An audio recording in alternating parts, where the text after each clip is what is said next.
أعوذ بالله من الشيطان الرجيم بسم الله الرحمن الرحيم لم يكن الذين كفروا من أهل الكتاب والمشركين منفكين حتى تأتيهم البينة رسول من الله يتلو صحفا مطهرة فيها كتب قيمة وما تفرق الذين أوتوا الكتاب إلا من بعد ما جاءتهم البينة وما أمروا إلا ليعبدوا الله مخلصين له الدين حنفاء ويقيموا الصلاة ويؤتوا الزكاة وذلك دين القيمة إن الذين كفروا من أهل الكتاب والمشركين في نار جهنم خالدين فيها أولئك هم شر البرية إن الذين آمنوا وعملوا الصالحات أولئك هم خير البرية جزاؤهم عند ربهم جنات عدن تجري من تحتها الأنهار خالدين فيها أبدا رضي الله عنهم ورضوا عنه ذلك لمن خشي ربه لم يكن الذين نہیں تھے وہ لوگ کفروا جنہوں نے کفر اختیار کیا من اہل الکتاب اہل کتاب میں سے والمشرکین اور مشرکین میں سے منفکین باز آنے والے حتی تأتیہم البینہ یہاں تک کہ آ جائے ان کے پاس واضح دلیل رسول من اللہ وہ بینہ اللہ تعالیٰ کی طرف سے رسول ہے یتلو پڑھتا ہے صحفا مطہرتاً پاکیزہ صحیفے فیہا ان میں لکھی ہوئی ہے کتب قیمہ کتاب مضبوط وما تفرق الذین اور نہیں پھوٹ ڈالی ان لوگوں نے اوت الکتاب جن کو دی گئی کتاب الا مگر من بعد ما بعد اس کے جاءتہم البینہ آ گئی ان کے پاس واضح دلیل وما امروا اور نہیں حکم دیا گیا ان کو الا لیعبدوا اللہ مگر یہ کہ عبادت کرے اللہ تعالیٰ کی مخلصین لہ الدین خالص کرنے والے ہوں اس کے لیے دین کو حنفاء یکسو ہونے والے ہیں ویقیموا الصلاۃ اور قائم کرے نماز ویؤتوا الزکاۃ اور ادا کرے زکوٰۃ وذالک دین القیمہ اور یہی دین مضبوط ہے ان الذین کفروا بے شک وہ لوگ جنہوں نے کفر اختیار کیا من اہل الکتاب اہل کتاب میں سے والمشرکین اور مشرکوں میں سے فی نار جہنم جہنم کی آگ میں ہوں گے خالدین فیہا ہمیشہ رہیں گے اس دوزخ میں اولئک ہم شر البریہ یہ لوگ ساری مخلوق میں سے بدتر ہیں ان الذین آمنوا بے شک وہ لوگ جو ایمان لائے وعملوا الصالحات اور عمل کیے اچھے اولئک ہم خیر البریہ یہ لوگ ساری مخلوق میں سے بہتر ہیں جزاؤہم ان کا بدلہ عند ربہم ان کے رب کے ہاں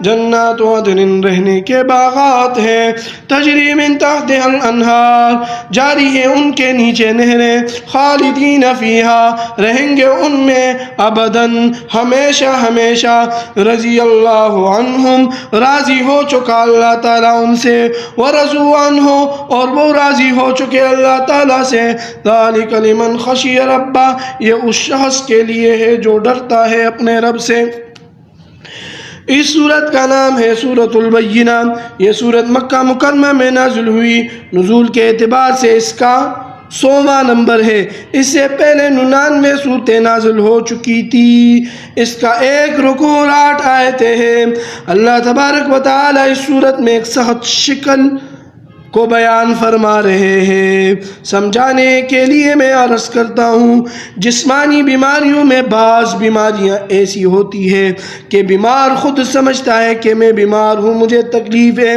اور بعض بیماریاں ایسی ہوتی ہیں کہ بیمار کو پتہ نہیں چلتا ڈاکٹر اور حکیم بتلاتے ہیں کہ تجھے یہ بیماری ہے، اور بعض ایسی پیچیدہ بیماریاں ہوتی ہیں کہ جو ڈاکٹر اور حکیم کی سمجھ میں بھی نہیں آتی۔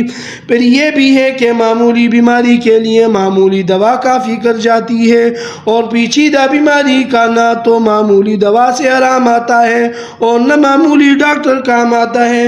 ایسی بیماری کے لیے ماہر ڈاکٹر، ماہر حکیم کی ضرورت ہوتی ہے، اور تشخیص کے بعد ایسی بیماری کے لیے قیمتی دوا کی ضرورت ہوتی ہے کہ بیمار سن کے ڈر جائے۔ عام دوا کفایت نہیں کرتی۔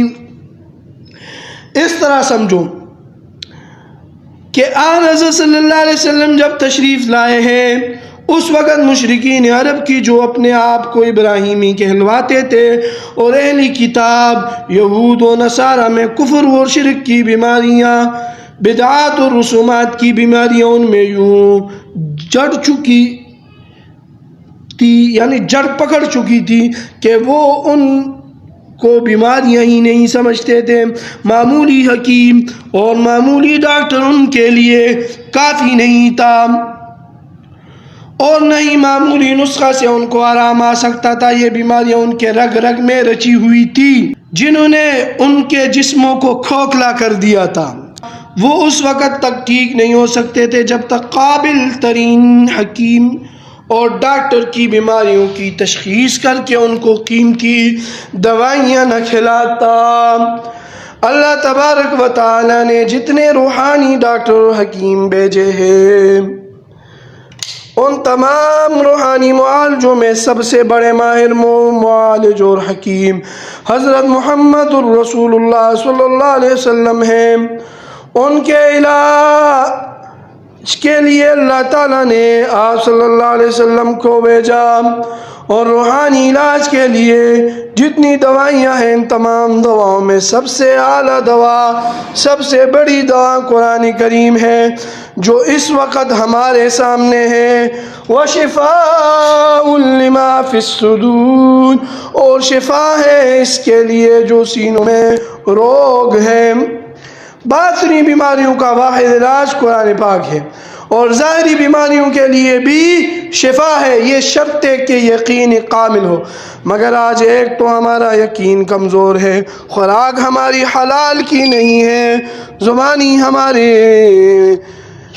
پاک نہیں ہے، دل ہمارے پاک نہیں ہے، دماغ ہمارے پاک نہیں ہے، دانت ہمارے پاک نہیں ہے۔ اس لیے جب پڑھ کر دم کرتے ہیں تو فائدہ نہیں ہوتا، ورنہ قرآن کریم میں آج بھی وہی اثر ہے۔ آن حضرت صلی اللہ علیہ وسلم نے 30 صحابہ ایک مہم پر روانہ فرمائے، ان میں حضرت ابو سعید خدری رضی اللہ تعالیٰ عنہ بھی تھے۔ اللہ تعالیٰ نے کامیابی عطا فرمائی۔ واپس آتے ہوئے گاؤں میں پہنچے، رات گزارنی تھی۔ ان لوگوں نے پوچھا تم کون ہو؟ انہوں نے بتلایا کہ ہم مدینہ طیبہ کے رہنے والے ہیں اور مسلمان ہیں۔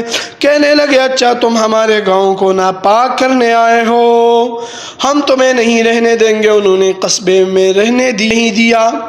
صحابہ کرام رضی اللہ عنہم نے قصبے سے باہر ڈیرا لگا لیا، رات گزارنی تھی۔ رات اللہ تعالیٰ کی قدرت کے قصبے کے سردار کو سانپ نے کاٹ لیا۔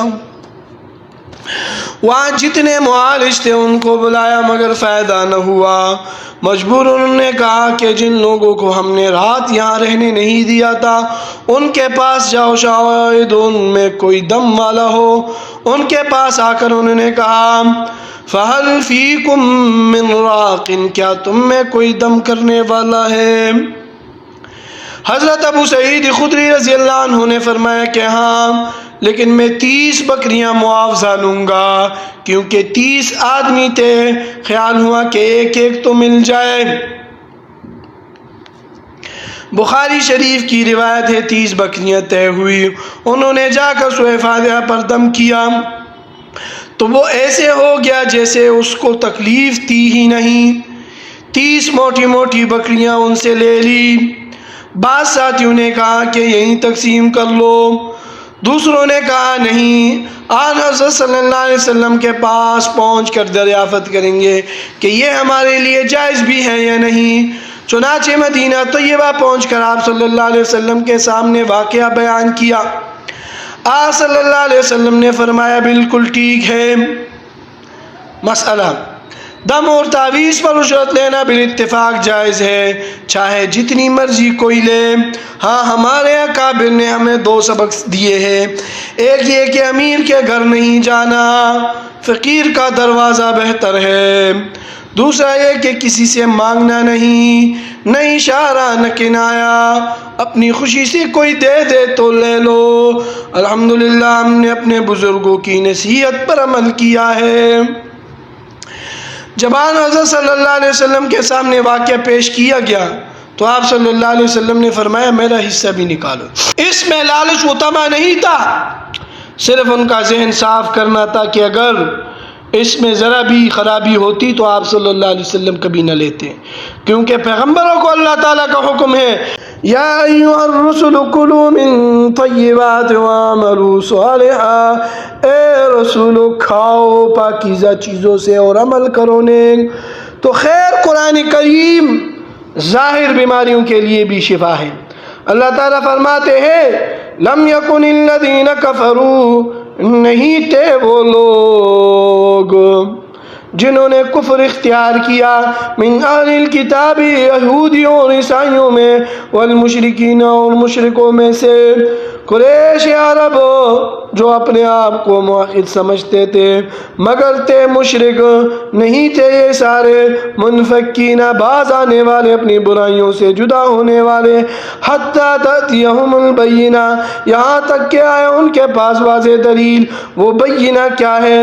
رسول من اللہ، اللہ تعالیٰ کی طرف سے رسول، ایسا رسول جو تمام رسولوں کا امام اور ساری کائنات سے افضل۔ تب انہوں نے اپنی عادت کو چھوڑنا تھا، بیماریوں سخت پیچیدہ تھی، ماہر حکیم کی ضرورت تھی۔ نسخہ کیا ہے؟ یتلو صحفا مطہرۃ، پڑھتا ہے پاکیزہ صحیفے، ایسے مضمون جو بڑے پاکیزہ ہے۔ قرآن پاک کی ہر صورت ایک صحیفہ ہے، فیہا کتب قیمہ، ان میں لکھی ہوئی باتیں بڑی قیمتی ہے، مضبوط ہے، پیغمبر سب سے اعلیٰ اور نسخہ سب سے بہترین۔ یہ قرآن جو تمہارے سامنے ہے، اگر آن حضرت صلی اللہ علیہ وسلم تشریف نہ لاتے تو قرآن نازل نہ ہوتا، تو یقیناً ان لوگوں نے کفر و شرک سے باز نہیں آنا تھا۔ بیماری بڑی تھی، علاج کے لیے حکیم بھی بڑا چاہیے تھا اور نسخہ بھی بہترین درکار تھا۔ وَمَا تَفَرَّقَ الَّذِينَ أُوتُوا الْكِتَابَ، اور نہیں پھوٹ ڈالی ان لوگوں نے جن کو دی گئی کتاب، إِلَّا مِن بَعْدِ مَا جَاءَتْهُمُ الْبَيِّنَةُ، مگر بعد اس کے کہ آ گئی ان کے پاس واضح دلیل۔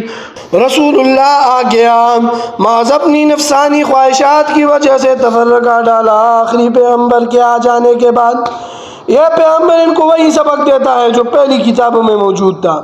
تورات، انجیل، زبور رب تعالیٰ کی سچی کتابیں تھیں۔ ان تمام کتابوں میں ہدایت تھی، عقیدہ تھا، اخلاقی معاملات تھے، آخری پیغمبر کی نشانیاں تھی۔ وَمَا أُمِرُوا إِلَّا لِيَعْبُدُوا اللَّهَ، اور نہیں حکم دیا گیا ان کو مگر یہ کہ عبادت کرے اللہ تعالیٰ کی، مخلصین لہ الدین، خالص کرتے ہوئے اس کے لیے دین کو۔ ان کو صرف رب تعالیٰ کی عبادت کا حکم تھا مگر انہوں نے اپنے مولویوں اور پیروں کو رب بنا لیا تھا۔ اتخذوها احبارهم ورهبانهم اربابا من دون اللہ والمسیح ابن مریم، بنا لیا انہوں نے اپنے مولویوں اور پیروں کو رب تعالیٰ کے سوا اور مسیح ابن مریم کو۔ مولویوں اور پیروں کی بات کو آسمانی دلیل کے بغیر صحیح سمجھ لیتے تھے اور عیسیٰ علیہ السلام کی پوجا شروع کر دی۔ حنفاء، حنیف ان کی جمع ہے، حنیف کا معنی ہے یکسو ہونے والا، تمام غلط راستوں کو چھوڑ کر سیدھے راستے پر چل پڑے، باطل عقائد اور نظریات کو چھوڑ کر صحیح بات کو لینے والا حنیف ہے، توحید کے لیے یکسو ہونے والا۔ تو حنفاء کا معنی ہوگا یکسو ہونے والا۔ وَيُقِيمُ الصَّلَاةَ، اور قائم کرے نماز۔ لیکن ان لوگوں نے کیا کیا؟ اضاعوا الصلاۃ واتبعوا الشہوات، ضائع کر دی انہوں نے نماز اور خواہشات کی پیروی کی۔ آج مسلمانوں کا بھی یہی حال ہے۔ مسلمان کہلانے والوں میں پابندی کے ساتھ نماز پڑھنے والے کتنے ہیں، اور کچھ اس غلط فہمی میں مبتلا ہے کہ توبہ کر لیں گے سب کچھ معاف ہو جائے گا۔ میں کئی مرتبہ یہ مسئلہ سمجھا چکا ہوں کہ نماز، روزہ اور جتنے ارکان اسلام ہے 1 ارب مرتبہ توبہ کرنے سے بھی معاف نہیں ہوں گے، چاہے کعبۃ اللہ میں جا کر توبہ کرو، جب تک ان کی قضا نہیں ہوگی معافی نہیں ہے۔ تمام فقہا، تمام محدثین کا اتفاقی مسئلہ ہے، لہذا مغالطے میں نہ آنا، اپنے گھروں میں یہ مسئلہ واضح کرو، عورتوں کو بھی سمجھاؤ، بالغ ہونے کے بعد جس کے ذمہ نماز ہے وہ آج سے ہی اس کی قضا شروع کر دے۔ نوجوانوں کے لیے تو یہ مسئلہ آسان ہے کہ ابھی ابھی بالغ ہوئے ہیں، مصیبت تو بوڑھوں کے لیے ہے۔ ایسے لوگ بھی میرے محلے میں رہتے ہیں جن کو میں نے کبھی سجدہ کرتے نہیں دیکھا، مجھ سے بھی زیادہ عمر کے ہیں، ان سے کہو تو کہتے ہیں اچھا جی فطرت ہی ایسی بن گئی۔ تو بات اچھی طرح سمجھ لو کہ نماز توبہ کے ساتھ معاف نہیں ہوتی۔ وَيُؤْتُ الزَّكَاةَ، اور زکوٰۃ ادا کرے، یہ بھی ان کو حکم تھا۔ وَذَلِكَ دِينُ الْقَيِّمَةُ، اور یہی سیدھا دین ہے۔ اس کے بعد فرمایا نافرمانوں کا نتیجہ بھی سن لو۔ إِنَّ الَّذِينَ كَفَرُوا مِنْ أَهْلِ الْكِتَابِ، بے شک وہ لوگ جنہوں نے کفر اختیار کیا اہلی کتاب میں سے، یہود اور نصارہ میں سے، والمشرکین، اور مشرکوں میں سے، عرب کے مشرکوں میں یا دنیا کے مشرکوں میں سے، سب کے سب فی نار جہنم، جہنم کی آگ میں ہوں گے، پھر جہنم میں جانے کے بعد خالدین فیہا، ہمیشہ ہمیشہ اسی میں رہیں گے۔ اولئک ہم شر البریہ، بریہ کا معنی ہے مخلوق، یہ لوگ ساری مخلوق میں سے بدتر ہیں۔ کتا، بلی، خنزیر، چوہا وغیرہ جن سے لوگ نفرت کرتے ہیں یہ ان سے بھی بدتر ہے، چاہے ان کی قد و قامت، شکل و صورت اچھی کیوں نہ ہو، اللہ تعالیٰ کے ہاں یہ بدترین مخلوق ہے۔ بخلاف اس کے ان الذین آمنوا وعملوا الصالحات، بے شک وہ لوگ جو ایمان لائے و عمل کیے اچھے، اولئک ہم خیر البریہ، یہ لوگ ساری مخلوق میں سے بہتر ہیں۔ ان کے لیے بدلہ کیا ہوگا؟ جزاؤہم عند ربہم، ان کا بدلہ ان کے رب کے ہاں، جنات عدن، رہنے کے باغات ہیں، یہ باغ ہمیشہ رہنے والے ہیں، کبھی خشک نہ ہوں گے اور نہ ان کے پتے جھڑیں گے، ان کے میوے بھی ختم نہیں ہوں گے، لا مقطوعات ولا ممنوعہ، نہ قطع کیے جائیں گے نہ روکے جائیں گے، ہمیشہ ہمیشہ ہوں گے۔ تجری من تحتہا الانہار، جاری ہے ان باغوں کے نیچے نہریں، خالدین فیہا ابدا، رہیں گے ان میں ہمیشہ ہمیشہ۔ اللہ تعالیٰ کی مخلوق میں سے جو بہتر ہوں گے وہ ان باغوں میں رہیں گے۔ جو سعادت مند ایک دفعہ داخل ہو گیا پھر اس کے نکلنے کا وہاں سے سوال ہی پیدا نہیں ہوتا۔ رضی اللہ عنہم ورضوا عنہ، اللہ تعالیٰ ان سے راضی ہو چکا اور وہ اللہ تعالیٰ سے راضی ہو چکے۔ دنیا میں اخلاقی لحاظ سے سندیں دی جاتی ہے لیکن اللہ تعالیٰ کی رضا سے بڑی کوئی سند نہیں ہے۔ یہ وعدہ کن لوگوں سے فرمایا؟ ذالک لمن خشی ربہ، یہ اس شخص کے لیے ہے جو ڈرتا ہے اپنے رب سے، چاہے گورا ہے چاہے کالا ہے، عربی ہے چاہے اجمی ہے، موٹا ہے یا پتلا ہے، اور دنیا کے جس حصے میں بھی رہتا ہے رب تعالیٰ کی رضا کا پروانہ اس کو حاصل ہوگا۔ لہذا ہر ایک کو اپنی آخرت بہتر کرنے کی کوشش کرنی چاہیے۔ اللہ توفیق عطا فرمائے۔ وما علینا الا البلاغ المبین۔